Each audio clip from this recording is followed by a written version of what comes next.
Yan, working sa parking.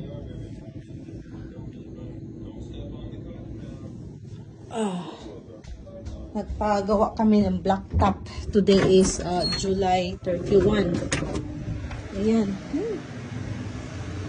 Ayan yung blacktop course. Yan sa parking namin. Ito yung itim. Sobrang gastos.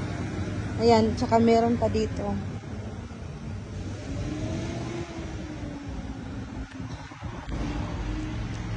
Ayan.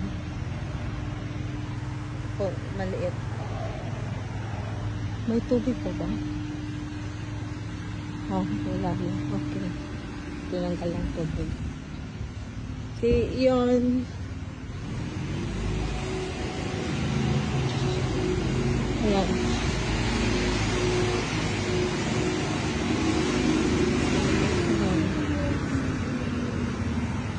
Papagawa. Blacktop.